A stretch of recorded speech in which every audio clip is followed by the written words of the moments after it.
जय हिंद दोस्तों, स्वागत है आप सभी का एक बार फिर से कुंभ नगरी प्रयागराज से। जैसे कि आपको पता है पूरा माघ मेला कवर करने वाले हैं, तो आज की इस वीडियो में मिलाने वाला हूं आपको एक खास संत से, बाल ब्रह्मचारी संत, एक ऐसी हस्ती जो किसी परिचय की मोहताज नहीं। चलिए फटाफट शुरू करते हैं, वीडियो को लाइक और चैनल को सब्सक्राइब करते हुए। चलिए बाबा जी, सबसे पहले प्रणाम है आपको।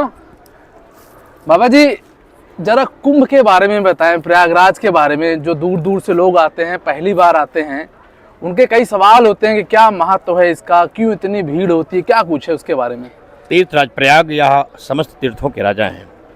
गोस्वामी तुलसीदास जी महाराज ने रामचरित मानस की अर्धावली में संकेत किया है कि बाघ मकर रवि गति जब होई, तीर्थपति ही आवशब कोई, मज्जन कर फल पेखिय तत्काला, काक होई पिक बकबु मराला, दरस परस मज्जन अरुपाना, हरई पाप कह वेद पुराना, गंग शकल मुद मंगल मूला, सब सुख करनी हरनि सब सूला।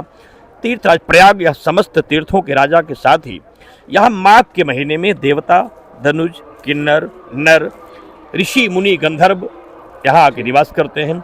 शास्त्रों की मान्यता है भगवान ब्रह्मा, भगवान शिव और भगवान विष्णु यहाँ आकर के मौनी अमावस्या के पर्व के पूर्व यहाँ आके विराजमान हो जाते हैं और उनकी कृपा से यहाँ जो लोग भी आते हैं उनकी इच्छाओं की पूर्ति होती है। यहाँ यम यम चिंतते कामम तम तम प्राप्नोत निश्चितम। जो भी आदमी इच्छा करता है उस इच्छाओं की पूर्ति के लिए यहाँ सारी पुरुषार्थ, अर्थ, धर्म, काम और मोक्ष के साथ तो चार पुरुषार्थ सबको मिलते हैं।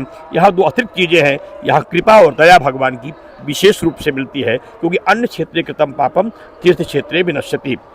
और कहीं का जो पाप होता है तीर्थराज प्रयाग में आने के बाद समाप्त हो जाता है। इसलिए लोग यहाँ आते हैं और सारे तीर्थ भी यहीं आते हैं, क्योंकि पूरे साल तीर्थों में जो श्रद्धालु स्नान करते हैं उनके जो पाप की गठरी होती है उसे लेकर प्रयागराज आते हैं और मौनी अमावस्या के पर्व पर वो यहाँ डुबकी लगा के उस पूरे साल के तीर्थ अपने पापों को भी समाप्त कर देते हैं। इसलिए यहाँ बड़ी भीड़ होती है। दूसरी स्थिति, आप जो भीड़ की स्थिति आपने बता रहा है उसका एक कारण ये भी है कि सारी नदी तीर्थ जो यहाँ है, लेकिन सरकार की जो उत्तम व्यवस्था है वर्तमान समय में, जो केंद्र सरकार और प्रदेश सरकार की जो सुरक्षा व्यवस्था है, जो उसके आज कानून व्यवस्था के प्रति जो विश्वास है, संवैधानिक रूप से जो बेटियों में एक भरोसा दिखाया गया, इससे मेरी बेटियों की संख्या बहुत बड़ी है, माताएं बड़ी है, नौजवान बड़े हैं, उसमें जो ये उसका एक विशेष कारण यह भी है कि सरकार के द्वारा जो संरक्षण प्राप्त हुआ उससे भी विश्वास में वृद्धि हुई। क्योंकि जैसा राजा होता है वैसी प्रजा होती है। जब मेरी राजा जो है वो धर्म की संरक्षण कर रहे हैं तो जनता में एक निश्चिंतता आ गई है। और आज आप देख सकते हैं मौनी अमावस्या कल है, आज ही पूरे मेले में तांता लगा हुआ है। चारों तरफ से हर हर गंगे, जय जय गंगे, दुखहर गंगे, जय माँ गंगे का उद्घोष हो रहा है। सारे लोग माँ की रेती में लौट रहे हैं, डुबकी लगा रहे हैं, अर्घ दे रहे हैं, दान दे रहे हैं, तर्पण दे रहे हैं, संकल्प कर रहे हैं, स्त्रियोदान कर रहे हैं, यज्ञ अनुष्ठान पूजा पाठ करके कथा प्रवचन सुन रहे हैं। सबका केवल एक उद्देश्य है कि माँ गंगा कृपा बना के रखें, मेरा परिवार, मेरा राष्ट्र, मेरी संस्कृति, मेरे बेटे, मेरी बहू, मेरे परिवार के लोग सुखी हो, साथ साथ मेरे जीवन में कोई संकट ना आए। इस भाव से लोग डुबकी लगाती हुई माताएं एक गीत गाती हुई जाती हैं कि गंगा मैया करुणा बनाए दीहुना, तोरे द्वारे चल के आए करुणा मात बताऊं, पग पग छिन छिन ध्यान करूं मैं, मैया तुझे बुलाऊं, मोरी झोली भर दे, मैया तेरे द्वार आई हूँ, मेरी झोली भर दो, खाली लेके गोद आई हूँ, मैं बालक हूँ मैया तेरे दर पे आया हूँ, बुद्धि ज्ञान हमें दो मैया निर्धन आया हूँ, सारी सृष्टि की रक्षक हो, करुणा कर दे माँ तू तेरे द्वार आया हूँ। इस भाव रख करके साधक, संत, विद्वान, ऋषि, कवि, कोविद सब यहाँ आते हैं। यही कारण है कि यहाँ देवता भी आते हैं, धनुज भी आते हैं, किन्नर भी आते हैं, नर भी आते हैं, गंधर्व भी आते हैं और पूरा देश नहीं पूरा विश्व तीर्थराज प्रयाग आता है। यहाँ तो माघ मेले की स्थिति है। अगले वर्ष जब महाकुंभ होगा तो विश्व के मानस पटल का ऐतिहासिक समय होगा। उसी महाकुंभ को लेकर के आज के माघ मेले की तैयारियों को आप देख सकते हैं। पूरे मेले में दिव्यता है, भव्यता है, स्वच्छता है, सुरक्षा है। कहीं भी पूरे मेले में एक कोने भी किसी भी प्रकार की कोई ऐसी स्थिति नहीं है जिसे प्रश्नवाचक कहा जा सके। महाराज जी, जैसा कि आपने बताया, हम सबको पता है कल मौनी अमावस्या का स्नान है, जो बहुत बड़ा स्नान होता है। उसके बारे में कई लोगों के सवाल होते हैं कि वो स्नान इतना महत्वपूर्ण क्यों है और वो स्नान कितने बजे से कितने बजे तक देखिए, मौनी अमावस्या का जो महापर्व है वह ब्रह्म मुहूर्त से प्रारंभ हो रहा है। विशेष सर्वार्थ सिद्ध योग है, अभिजित योग है और ऐसे तमाम विशेष योगों के साथ मौनी अमावस्या का पावन पर्व आ रहा है। इसमें स्नान करके लोग स्नान करें, मौन रह करके मंत्रों का जप करके लोग स्नान करें, 7 बार सूर्य को अर्घ्य दें, दान करें, परिक्रमा करें और ऐसा करते हुए लोग जो भी संकल्प लेंगे उस संकल्प की जो धारणा है उसे पूर्ण निश्चित रूप से होगी। क्योंकि मौनी अमावस्या के होने वाले अनुष्ठानों में अगर आप सम्मिलित होते हैं तो ध्यान रखें कि आप मौन होकर के यदि पूजा पाठ अनुष्ठान करते हैं तो एक दिन के मौनी अमावस्या के स्नान से पूरे माघ के महीने के कल्पवास का फल प्राप्त हो जाता है। इसलिए विशेष रूप से यहाँ श्रद्धालुओं का आना होता है। ये तो प्रयागराज कुंभ की बात हुई। अब आपको थोड़ा सा इससे हट के कुछ बाबा जी से हम बात करते हैं, क्योंकि ऐसी हस्ती बहुत कम मिलती है, तो अब मिले हैं तो इनसे कुछ वार्तालाप करते हैं। बाबा जी, क्या लगता है बीते कुछ सालों में युवाओं का जो रुझान है वो सनातन के प्रति बढ़ा है या क्या कुछ हो रहा है? देखिए, ऐसा है कि जब हमने फिर वही बात स्थिति आ गई, जब राजा सन्मार्गी होता है तो प्रजा सन्मार्गी होने लगती है। पहले की जो सरकारें थी वो धर्म के प्रति विद्रोह की भावना पैदा करती थी। सदन में, लोकसभा में, विधानसभा में, राज्यसभा में, विधान परिषद में, कार्यपालिका में, न्यायपालिका में, हर जगह धर्म का विरोध होता था और वो विरोध समाजों में एक भय की स्थिति पैदा कर दिया था। नास्तिकता का प्रचार हो रहा था, लोग मान रहे थे पूजा पाठ करने वाले लोग जेल जाएंगे, मारे जाएंगे, प्रताड़ित होगी, उपेक्षा होगी, परेशान किए जाएंगे। आज यह है जय श्री राम गाएंगे तो सत्ता में हम आएंगे, ये विश्वास जगह है। जय श्री राम गाएंगे तो मेरा मकान बन जाएगा, मेरी दुकान चलेगी, मेरे कपड़े बिचेंगे, मेरे झंडे बिचेंगे, मेरे सामान बिचेंगे, करोड़ों लोग मेरी मदद करेंगे। कथावाचक भी अब जय श्री राम के नारे लगा के अपने फॉलोअर बढ़ा लेते हैं। इसलिए आज तो ये स्थिति है कि रामराज की संकल्पना है कहीं न कहीं से।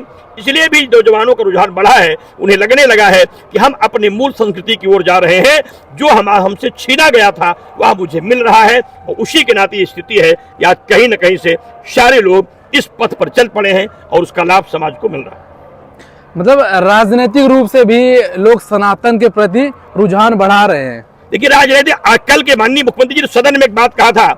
मुख्यमंत्री जी का एक कल विधानसभा में एक भाषण था, उन्होंने कहा था कि अयोध्या की तरह काशी मथुरा भी अगर हिंदुओं को मिल जाए तो सारी समस्याओं का निस्तारण हो सकता है। मुस्लिम समाज से के लिए उन्होंने उन नेताओं को एक संदेश भी दिया कि अयोध्या की तरह काशी मथुरा भी हिंदुओं का है, उसे निश्चित रूप से मिलना चाहिए। एक संकेत यही विधानसभा थी जहां पर पूर्व मुख्यमंत्री मुलायम सिंह यादव ने ये भी भाषण दिया था कि मैंने काशियों पे गोली चलवा करके मैंने मस्जिद की रक्षा की है। वही सदन है जहां माननीय मुख्यमंत्री ने कहा है कि अयोध्या की तरह काशी मथुरा भी हिंदुओं का है, उसे उनको मिलना चाहिए। और अगर ये बात मैंने अपने बयान में भी कल कहा था, मैंने स्वागत करते हुए, ये बहुत सराहनीय बयान माननीय मुख्यमंत्री जी का रहा है, ऐतिहासिक बयान है। मुस्लिम समाज के लोगों को भी इसमें आगे बढ़ना चाहिए।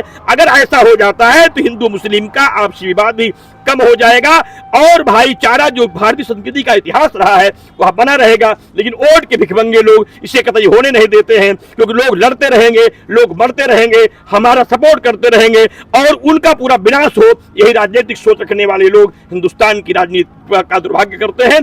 फिर भी समय है, अगर अब भी लोग जग जाएं और किस जन्मभूमि और काशी अगर मुझे सौंप दी जाती है मुस्लिम समाज की ओर से तो उसका स्वागत करूंगा। बाबा जी, अभी मैं टहल रहा था, मुझे एक व्यक्ति मिले, सज्जन मिले, उन्होंने ऐसे ही बात होती रही उनसे। उन्होंने कहा कि क्या कारण है कि ओवैसी का विरोध कोई मुस्लिम नहीं करता है और हिंदू साधु संतों और मंदिरों का विरोध खुद हिंदू करते हैं। देखिए, ऐसा है कि ओवैसी नहीं महाराज, उनका एक इस्लाम है। इस्लाम का विरोध कोई मुसलमान नहीं करता। हिंदू जातियों में बटा है, ब्राह्मण के नाम पर, क्षत्रिय के नाम पर, बैकवर्ड के नाम पर, हरिजन के नाम पर, गरीब के नाम पर, अमीर के नाम पर, दलित के नाम पर, शिक्षा के नाम पर, सभ्यता के नाम पर, संस्कार के नाम पर, आदिवासी के नाम पर, वनवासी के नाम पर, तो बंजर के नाम पर, थलचर के नाम पर समाज को छिन्न भिन्न कर दिया गया है। आज जब सारे लोग कोलभील से लेके आदिवासी वनवासी हैं, तो जब उन लोगों को बनाज अलग कर दिया गया तो उनमें एक नास्तिकता पैदा की गई। हमारे धर्म का हर समय दुरुपयोग किया गया, लोगों को धर्मांतरण कराया गया, लोग बौद्ध बनाए गए, लोग क्रिश्चियन बनाए गए, लोग मुसलमान बनाए गए। हमारे समाज से लोग पैसा दे करके उटपटांग की भाषा नेता लोग बुलवाते हैं, अगर आप ऐसी भाषा बोलोगे हम आपको टिकट दे देंगे, आपको चुनाव लड़ाएंगे। ऐसे तमाम ऊट पटांग की भाषा बोलने वाले कठपुतली के जो नेता बन जाते हैं वो गाली दे करके नेता हो जाते हैं। हिंदू समाज को गाली देते हैं, राम को गाली देते हैं, गीता को देते हैं, रामायण को देते हैं, गंगा को देते हैं, गौ को देते हैं, माँ को देते हैं, बेटी को देते हैं, गणेश को देते हैं, गौरी को देते हैं, ऐसे तमाम नेता हैं। तो उन लोग मेरे यहाँ एक परंपरा भी है कि देश में एक भय पैदा करने की जो व्यवस्था है उसमें भी राजनीतिक रूप से विद्रोह की जो स्थिति है वह भी बहुत निंदनीय है। ये भी बंद होनी चाहिए, क्योंकि ओवैसी का समर्थन श्रीराम करता है, हिंदू जातियों में बटा है। और जब तक हिंदू जातियों में रहेगा तब तक निश्चित रूप से देश की बड़ी दुर्दशा होगी। इसे समाप्त होना चाहिए। हम एक हैं, एक माँ के लाल हैं, एक संविधान के हैं, एक कानून के हैं, एक देश के हैं, एक व्यवस्था के हैं, एक राष्ट्र के हैं, संस्कृति के हैं, एक ध्वज के हैं, एक परंपरा के हैं, एक संकल्प के हैं और एक स्वरूप के हैं। जब तक ये भाव मेरे मन में नहीं होगा तब तक मेरी रक्षा संभव नहीं है। तो अब इतना सारा कुछ जान लेने के बाद आप सबके मन में सवाल होगा कि बाबा जी के कुछ पर्सनल क्वेश्चंस के बारे में। तो पहले बाबा जी के बारे में पूछेंगे। बाबा जी आप अपने बारे में शुरू से बचपन से बताइए कुछ। मेरे बारे में कुछ जानने की जरूरत नहीं है, मैं केवल एक साधक हूँ, इस देश में रहता हूँ, भारत माता के प्रति मेरी निष्ठा है, क्योंकि उसका अपना कुछ जीवन होता है जो अपने लिए जीता है। न मैं अपने लिए जीता हूँ, न मेरा कोई अपना संकल्प है, न कोई उद्देश्य है। केवल एक उद्देश्य था, राम मंदिर, कृष्ण जन्मभूमि और मथुरा, हिंदू राष्ट्र और गोरक्षा, गंगा विरल प्रवाह, वंदे मातरम का गान, भारत की रक्षा, भारत की सुरक्षा, भारत की व्यवस्था। बाबा जी हिंदू राष्ट्र को लेके बहुत सारे सवाल आते हैं। लोग कहते हैं हिंदू राष्ट्र होने पे क्या सिर्फ हिंदू ही रहेंगे, बाकी के लोग क्या भगा दिए जाएंगे, क्या है इस मामला? हमको आप बताइए पाकिस्तान में की क्या स्थिति है, बगल में है, वहां पर जो भी सामान्य नागरिक संहिता जब लगाई गई, अभी इसको लेकर विवाद हो रहा है। सामान्य नागरिक संहिता अगर पाकिस्तान में लगी तब मुसलमानों ने विरोध क्यों नहीं किया जी? अगर वहां ये कानून लागू है तो हिंदुस्तान में लागू होने पर विवाद क्यों हो रहा है? क्योंकि यह विवाद केवल राजनीतिक वोट के लिए है, सियासत के लिए है, व्यवस्था के लिए है। कानून देश की रक्षा के लिए होता है, सुरक्षा के लिए होता है, व्यवस्था के लिए होता है। तर्क के लिए, कुतर्क के लिए इसका कोई जगह नहीं होती है। यह निश्चित रूप से हिंदू राष्ट्र होगा तो हिंदू राष्ट्र में सारे लोग जैसे रहते हैं वैसे रहेंगे, लेकिन आतंकवादी नहीं रहेंगे, आतंकवादी सोच नहीं रहेगी, आतंकवादी व्यवस्था नहीं रहेगी, आतंकवादी प्रभाव नहीं रहेगा, आतंकवादी कार्य नहीं होगा और आतंकवादियों की वृद्धि नहीं होगी। बहुत बहुत धन्यवाद बाबा जी। अभी आपने देखा बाल ब्रह्मचारी बाबा ने क्या कुछ कहा, आप लोगों को कैसा लगा कमेंट बॉक्स जरूर बताएं। चैनल पर नए हैं तो चैनल को सब्सक्राइब करें, बेल आइकन दबाना